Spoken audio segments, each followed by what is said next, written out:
मेरा मानना है कि यदि हम प्रभु यीशु के मार्ग और नाम में निष्ठा रखें और झूठे मसीहों के छलावों को स्वीकार नहीं करें और सावधान रहें, तो अपने आगमन पर प्रभु अवश्य हमें प्रकटीकरण देंगे।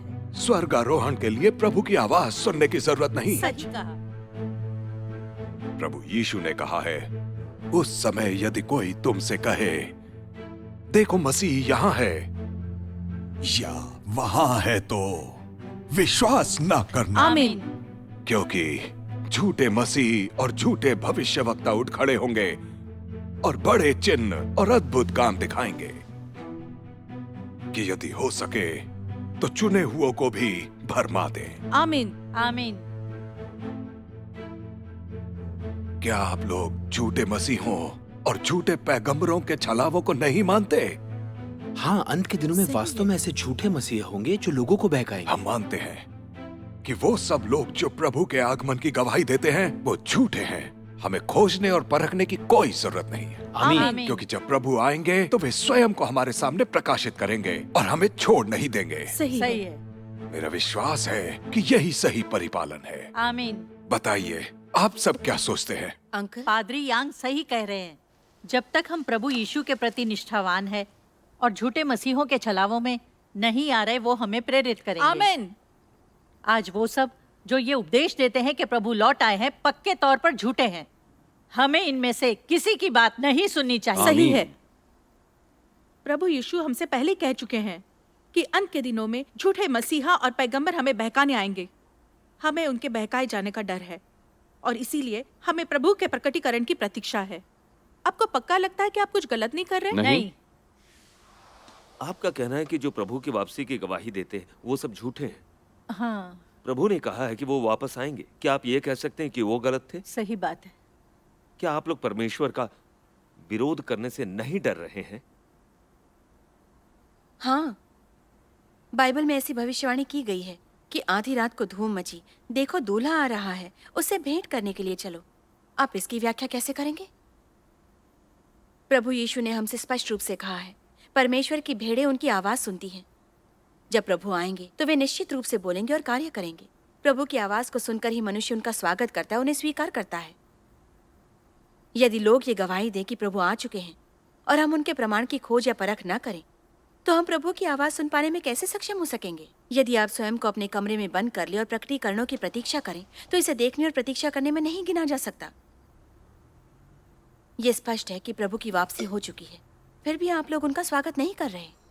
ये बात शायद खरी खोटी लगे, लेकिन आप बस मरने की राह देख रहे हैं, अपनी खुद की तबाही ला रहे हैं। हाँ, प्रभु की खोज ना करें और उनकी आवाज न सुने तो लगता है हम गलती कर रहे हैं। हम प्रभु के वचनों का उल्लंघन कर रहे सही हैं। कहा। हमें अवश्य खोज करनी चाहिए। भाइयों और बहनों, प्रभु यीशु ने ये भविष्यवाणी की थी कि अंत के दिनों में झूठे मसीहा और झूठे पैगंबर सामने आएंगे। ये एक सच्चाई है, लेकिन उन्होंने कई बार ये भी भविष्यवाणी की है कि वे वापस लौटेंगे। पक्के तौर पर क्या हम इसमें विश्वास करते हैं? प्रभु यीशु की वापसी की भविष्यवाणियों को परखते समय बहुत से लोग झूठे मसीहों और पैगंबरों से सावधान होने को प्राथमिकता दे देते हैं और इस बात पर विचार नहीं करते कि जब दूल्हे का आगमन होगा तो उसका स्वागत कैसे करेंगे और उसकी आवाज कैसे सुनेंगे। हाँ, यह समस्या क्या है? क्या ये दम घुटने के डर से खाना न खाने जैसी बात नहीं है? सही है। ये बिल्कुल सही तुम कह क्या रहे हैं। कहते? मुझे भी यही सच ये है कि झूठे मसीहों और झूठे पैगंबरों के प्रति हम कितने भी सजग रहें, यदि हम प्रभु की वापसी का स्वागत नहीं करेंगे और हमें सिंहासन के समक्ष प्रस्तुत नहीं किया जा सकेगा, तो हम उन मूर्ख कुंवारियों की तरह होंगे जिन्हें परमेश्वर ने हटा दिया और त्याग दिया है, और प्रभु में हमारा विश्वास पूरी तरह से विफल हो जाएगा। हम प्रभु की वापसी का स्वागत कर सकेंगे या नहीं, ये इसमें छुपा है कि हम परमेश्वर की आवाज सुनने में समर्थ हैं या नहीं। जब तक हम इस तथ्य को पहचानेंगे कि मसीह ही सत्य, मार्ग और जीवन है, तब तक हमें उनकी आवाज पहचानने में कठिनाई नहीं होगी। हाँ, यदि हम सत्य को नहीं समझेंगे और परमेश्वर के संकेतों और चमत्कारों पर ध्यान देंगे, तो हम निश्चित रूप से झूठे मसीहों और पैगंबरों द्वारा छले जाएंगे। यदि हम सच्चे मार्ग की खोज और परख नहीं करेंगे, तो हम कभी भी परमेश्वर की आवाज सुनने में समर्थ नहीं होंगे। क्या हम मृत्यु की प्रतीक्षा करते हुए अपना विनाश स्वयं नहीं ले आते हैं? सही। हाँ, बिल्कुल सही बिल्कुल बात सच्ची है। बात है, नहीं? हम प्रभु के वचनों में विश्वास करते हैं। परमेश्वर के मेमने परमेश्वर की आवाज सुनते हैं।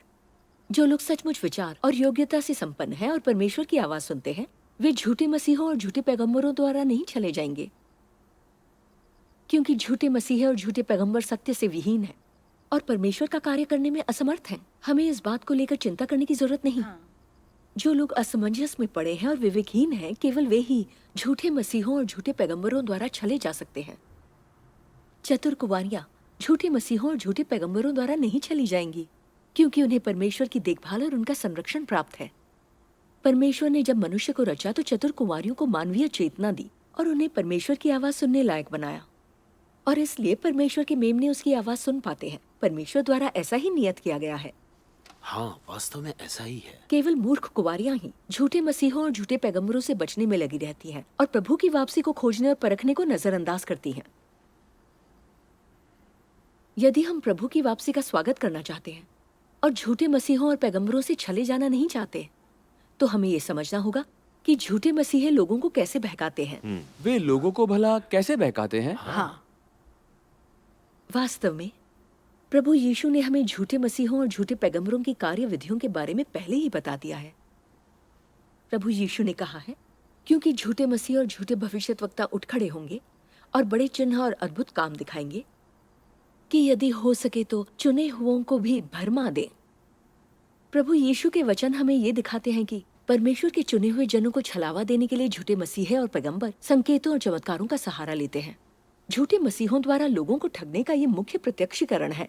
प्रभु यीशु ने हमें बताया था कि झूठे मसीह लोगों को छलने के लिए चमत्कार करते हैं। हाँ, ये बिल्कुल सच है। इसमें हमें ये जरूर समझ लेना चाहिए कि झूठे मसीह लोगों को छलने के लिए संकेतों और चमत्कारों का प्रयोग क्यों करते हैं। हाँ, वो ऐसा क्यों करते हैं? ऐसा इसलिए है क्योंकि झूठे मसीह और झूठे पैगंबर सत्य से बिल्कुल ही वंचित होते हैं। अपनी प्रकृति और अपने सार में वे दुष्ट और बुरी चेतना वाले होते हैं, और इसलिए लोगों को छलने के लिए उन्हें संकेतों और चमत्कारों पर निर्भर होना पड़ता है। यदि झूठे मसीह और पैगंबर सत्य से संपन्न होते तो वे लोगों को छलने के लिए संकेतों और चमत्कारों का प्रयोग नहीं करते। इस तरह से देखने पर झूठे मसीह और पैगंबर संकेत और चमत्कार इसलिए उत्पन्न करते हैं क्योंकि वे इतना ही कर सकते हैं। हाँ बिल्कुल। यदि हम यही नहीं समझ सकते तो हमें छलना उनके लिए बिल्कुल आसान हो जाएगा। केवल मसीह ही सत्य, मार्ग और जीवन है। वो जो सत्य को प्रकट कर सकता है और लोगों को मार्ग दिखा सकता है और उन्हें जीवन दे सकता है, वो मसीह ही है। आमीन। जो लोग सत्य को अभिव्यक्त करने में असमर्थ हैं, वे पक्के तौर पर झूठे मसीह हैं, वे नकली हैं। झूठे मसीहों और पैगंबरों को पहचानने का ये बुनियादी सिद्धांत है। वे लोग जो सच्चा मार्ग पाने का प्रयत्न और उसकी परख करते हैं, उन्हें परमेश्वर की आवाज को खोजने और उसका पता लगाने के लिए इस सिद्धांत का पालन करना चाहिए। इस तरह वे कोई गलती नहीं करेंगे। सर्वशक्तिमान परमेश्वर झूठे मसीहों और झूठे पैगंबरों की कार्य विधियों का पहले ही खुलासा कर चुके हैं। आइए सर्वशक्तिमान परमेश्वर के वचनों का अंश पढ़ें। आइए सब मिलकर सुनते हैं। सच में ये बिल्कुल सही कह रही हैं। सर्वशक्तिमान परमेश्वर कहते हैं, यदि वर्तमान समय में कोई व्यक्ति उभर कर आता है जो चिन्हों और चमत्कारों को प्रदर्शित करने, पिशाचों को निकालने और चंगाई करने में और कई चमत्कारों को करने में समर्थ है, और यदि ये व्यक्ति दावा करता है कि ये यीशु का आगमन है, तो ये दुष्टात्माओं की जालसाजी और उसका यीशु की नकल करना होगा। इस बात को स्मरण रखें, परमेश्वर एक ही कार्य को दोहराता नहीं है। यीशु की कार्य का चरण पहले ही पूर्ण हो चुका है और परमेश्वर फिर से उस चरण के कार्य को पुनः नहीं दोहराएगा। मनुष्य की अवधारणाओं में परमेश्वर को अवश्य हमेशा चिन्ह और चमत्कार दिखाने चाहिए, हमेशा चंगा करना और पिशाचों को निकालना चाहिए, और हमेशा यीशु के ही समान अवश्य होना चाहिए। फिर भी इस समय परमेश्वर इन सब के समान बिल्कुल भी नहीं है। यदि अंत के दिनों के दौरान परमेश्वर अभी भी चिन्हों और चमत्कारों को प्रदर्शित करता है और अभी भी दुष्टात्माओं को निकालता और चंगा करता है, यदि वो यीशु के ही समान करता है, तो परमेश्वर एक ही कार्य को दोहरा रहा होगा और यीशु के कार्य का कोई महत्व या मूल्य नहीं होगा। कोई महत्व या मूल्य नहीं है। इस प्रकार प्रत्येक युग में परमेश्वर कार्य के एक ही चरण को करता है, एक बार जब उसके कार्य का प्रत्येक चरण पूरा हो जाता है तो शीघ्र ही इसकी दुष्ट आत्माओं के द्वारा नकल की जाती है और शैतान द्वारा परमेश्वर का करीब से पीछा करने के बाद परमेश्वर एक दूसरे तरीके में बदल देता है। एक बार परमेश्वर अपने कार्य का एक चरण पूर्ण कर लेता है तो इसकी दुष्ट आत्माओं द्वारा नकल कर ली जाती है। तुम लोगों को इन बातों के बारे में अवश्य स्पष्ट हो जाना चाहिए। कभी भी परमेश्वर का कार्य मनुष्यों की धारणाओं के अनुरूप नहीं होता है, क्योंकि उसका कार्य हमेशा नया होता है और कभी भी पुराना नहीं होता है। न ही वो कभी पुराने कार्य को दोहराता है, बल्कि पहले कभी नहीं किए गए कार्य के साथ आगे बढ़ जाता है।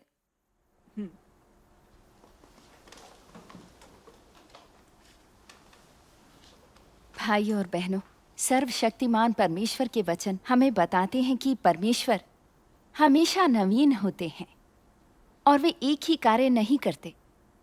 जैसे जब यीशु अपना कार्य करने आए, वे हमें अनुग्रह के युग में ले आए, व्यवस्था के युग को समाप्त कर।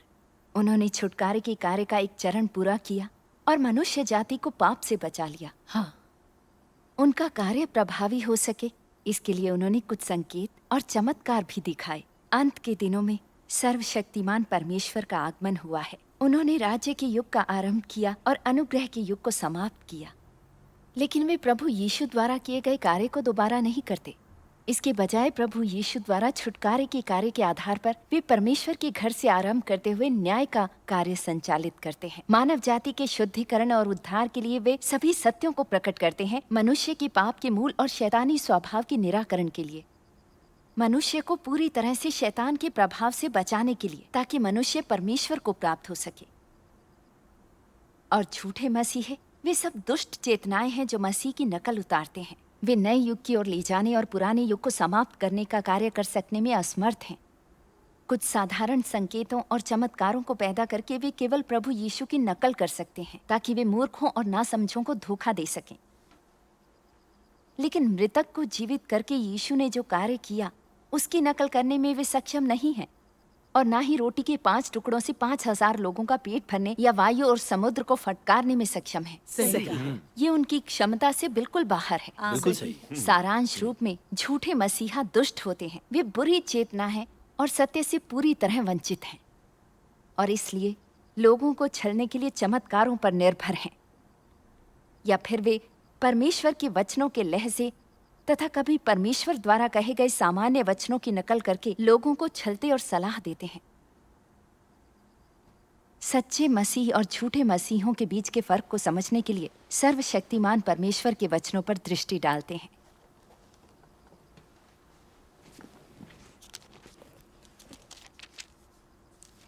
सर्वशक्तिमान परमेश्वर कहते हैं, परमेश्वर देहधारी हुआ और मसीह कहलाया, और इसलिए वो मसीह जो लोगों को सत्य दे सकता है परमेश्वर कहलाता है। इसमें कुछ भी अतिशयोक्ति नहीं है, क्योंकि वो परमेश्वर के तत्व को स्वयं में धारण किए रहता है और अपने कार्य में परमेश्वर के स्वभाव और बुद्धि को धारण करता है। और ये चीजें मनुष्य के लिए अप्राप्य हैं, जो अपने आप को मसीही कहते हैं फिर भी परमेश्वर का कार्य नहीं कर सकते। वे सभी धोखेबाज हैं। मसीह पृथ्वी पर केवल परमेश्वर की अभिव्यक्ति नहीं है, बल्कि वे देह हैं, जिसे धारण करके परमेश्वर लोगों के बीच रहकर कार्य पूर्ण करता है। ये वो देह नहीं है जो किसी भी मनुष्य के द्वारा प्रतिस्थापित किया जा सके, बल्कि वो देह है जो परमेश्वर के कार्य को पृथ्वी पर अच्छी तरह से करता है और परमेश्वर के स्वभाव को अभिव्यक्त करता है और अच्छी प्रकार से परमेश्वर का प्रतिनिधित्व करता है और मनुष्य को जीवन प्रदान करता है। कभी ना कभी उन धोखेबाज मसीह का पतन होगा। हालांकि वे मसीह होने का दावा करते हैं, किंतु उनमें किंचित मात्र भी मसीह का सार तत्व नहीं होता। इसलिए मैं कहता हूं कि मसीह की प्रामाणिकता मनुष्य के द्वारा परिभाषित नहीं की जा सकती है, परंतु स्वयं परमेश्वर के द्वारा उत्तर दिया और निर्णय लिया जा सकता है। हाँ, ये वचन बहुत ही अच्छे हैं, मैंने कभी नहीं सुने। भाइयों और बहनों, सर्वशक्तिमान परमेश्वर के वचनों से हम ये साफ तौर पर देख सकते हैं कि मसीह देहधारी हुए परमेश्वर हैं। वे देह में साकार हुई परमेश्वर की आत्मा है अर्थात परमेश्वर जो कुछ भी धारण करते हैं, उनके पास जो है और जो वो हैं, उनका स्वभाव और विवेक सभी उनकी देह में साकार होते हैं। हाँ, मसीह में दिव्यता का सार है और वे सत्य के अवतार हैं। वे हमेशा मनुष्य को सत्य प्रदान करने, व्यक्त करने और इसे मनुष्य तक पहुंचाने में समर्थ हैं। केवल मसीह ही मानव जाति को छुटकारा दिलाने और बचाने का कार्य कर सकते हैं और कोई इसकी नकल नहीं कर सकता है और ना ही इसे इनकार कर सकता है। जबकि अधिकतर झूठे मसीह इस बीच शैतानी आत्माओं के काबू में रहते हैं। वे अत्यधिक अभिमानी और हास्यास्पद होते हैं। सार रूप में वे शैतानी आत्माएं और दानव हैं। इस प्रकार चाहे जो संकेत दें या चमत्कार दिखाएं या बाइबल की गलत व्याख्या करें, गहरे ज्ञान और सिद्धांत की बातें करें, वे लोगों को धोखा, नुकसान और बर्बाद करने के अलावा कुछ नहीं करते। बिल्कुल सही। वे ऐसा कुछ भी नहीं करते जो लोगों के लिए शिक्षाप्रद हो, सिवाय लोगों के हृदयों में अंधकार भरने की, ताकि अंततः शैतान उन्हें निगल जाए। हाँ, तो सभी झूठे मसीही और झूठे पैगंबर देहधारी शैतान हैं। वे बुरे दानव हैं जो परमेश्वर के कार्य को बाधित करने और परमेश्वर को परेशान करने आए हैं, इस बात की परवाह किए बिना कि वे कितने लोगों को हानि पहुंचाते हैं, धोखा देते हैं या बर्बाद करते हैं। उनका शीघ्र ही पतन होगा और वे स्वयं को नष्ट कर लेंगे, क्योंकि उनमें जरा सा भी सत्य नहीं है। सही है। बिल्कुल सही कह रही झूठे हैं। लोगों का कुछ नहीं हो यदि हम वास्तव में इस बारे में सत्य को समझ जाते हैं कि सच्चे मसीह और झूठे मसीह के बीच अंतर कैसे करें, तो ये नहीं हो सकता कि झूठे मसीहियों से धोखा खाने के डर से हम परमेश्वर की वाणी को सुनने या उनके प्रकटन का स्वागत करने से इनकार कर दें। सही है। हाँ, इनकी बातों में कितनी सच्चाई है। बिल्कुल सही कहा। धन्यवाद। अतीत में हम आंख बंद करके झूठे मसीहों और झूठे पैगंबरों से बचते रहे। लोगों ने गवाही दी कि प्रभु यीशु लौट आए थे, फिर भी हमने उनका स्वागत नहीं किया। आज सर्वशक्तिमान परमेश्वर के वचन सुनकर मेरे हृदय में प्रकाश उत्पन्न हुआ है। परमेश्वर को धन्यवाद। मैं जानती हूँ कि मसीह परमेश्वर की आत्मा है जो देह में साकार है। हाँ, मसीह का सार दिव्य है। वे सत्य को व्यक्त करने सब जगह हर समय सत्य प्रदान करते हैं। वे नए युग का सूत्रपात एवं मानव जाति को बचाने में सक्षम हैं। इस बीच झूठे मसीह शैतानी आत्माओं के कब्जे में रहते हैं। वे कभी भी सत्य व्यक्त करने या मानव जाति का उद्धार करने में सक्षम नहीं होंगे। वे लोगों को धोखा देने के लिए बाइबल की अपनी गलत व्याख्याएं, गहरी ज्ञान और सिद्धांतों एवं चमत्कारों पर भरोसा कर सकते हैं। आज हमने समझ लिया है और अब हमें झूठे मसीहों और पैगंबरों से डरने की जरूरत नहीं है। हाँ, सही कहा।